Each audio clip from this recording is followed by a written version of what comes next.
ഗുരുവായൂരപ്പനെ കാണാൻ പോയാലോ എന്ന് കുറേയായിട്ടോ ആഗ്രഹിക്കുന്നു. നമ്മൾ മാത്രം ആഗ്രഹിച്ചിട്ട് എന്താ കാര്യം? പുള്ളിക്ക് കൂടി തോന്നണ്ടേ നമ്മളെ കാണാൻ? അങ്ങനെ എല്ലാം ഒത്തു വന്നപ്പോൾ നമ്മൾ അങ്ങോട്ട് പോവാണ് കേട്ടോ. ആരെ കാണാൻ? ഗുരുവായൂരപ്പനെ കാണാൻ. ഇത്തവണ പോകുന്നത് KSRTC ബസ്സിലാണ് കേട്ടോ. ഇതൊരു പാക്കേജ് ആയിരുന്നു. KSRTCയും KTDCയും കൂടി ചേർന്നിട്ടുള്ള ഒരു പാക്കേജ്. അങ്ങനെ രാത്രി ഒരു 9 മണിയായപ്പോൾ ചങ്ങനാശ്ശേരിയിൽ നിന്ന് വണ്ടിയെടുത്ത് 1:45 നമ്മൾ ഗുരുവായൂരെത്തി.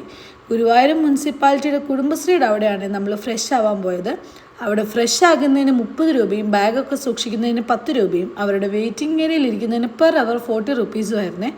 അപ്പം നമ്മൾ പറഞ്ഞു വന്നത്, നമ്മൾ KSRTCയുടെ ഈ ഒരു പാക്കേജിൽ വന്നതുകൊണ്ട് തന്നെ നമുക്കൊരു ടൈം സ്ലോട്ട് ഉണ്ടായിരുന്നു അകത്ത് കയറാൻ. അതായത് നമ്മൾ പുറത്തെ ക്യൂവിലൊന്നും നിൽക്കണ്ട, നടക്ക് നേരെ വരുന്ന തിരക്ക് മാത്രമേ നമുക്ക് ഉണ്ടാവുള്ളൂ കേട്ടോ. 4 മണിക്കായിരുന്നു ഞങ്ങളുടെ സ്ലോട്ട്. 5 മണിക്ക് മുന്നേ തൊഴുകയും ചെയ്തു. അത്യാവശ്യം ഗുരുവായൂർ പർച്ചേസൊക്കെ ചെയ്യാൻ സമയം തരുന്നൊരു നല്ല കണ്ടക്ടറും നല്ലൊരു ഡ്രൈവർ ചേട്ടനും ആയിരുന്നു കേട്ടോ ഞങ്ങൾക്ക് ഉണ്ടായിരുന്നത്.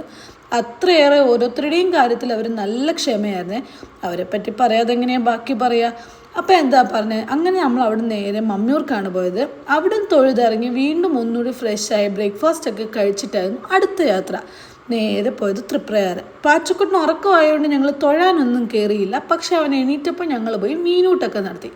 അങ്ങനെ പിന്നെ അവിടെ നിന്ന് പോയത് കൊടുങ്ങല്ലൂർക്കാണ് കേട്ടോ. അവിടെ നിന്നും തൊഴുത് നേരെ വീട്ടിലേക്ക് തിരിച്ചു. നമ്മൾ ഉച്ചയ്ക്ക് ആഹാരം എല്ലാം കഴിച്ചിട്ടായിരുന്നു വന്നത്. ഈവനിങ് ഒരു 4 മണിയൊക്കെ കഴിഞ്ഞപ്പോഴത്തേക്ക് തന്നെ നമ്മൾ കോട്ടയത്ത് എത്തുകയും ചെയ്തു.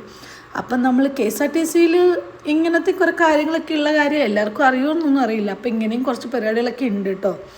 അപ്പം ഇത്രയൊക്കെയായിരുന്നു ഞങ്ങളുടെ ഗുരുവായൂർ യാത്രയുടെ വിശേഷങ്ങൾ. വീണ്ടും ഒരു വീഡിയോ കാണുന്നത് വരെ ബായ്.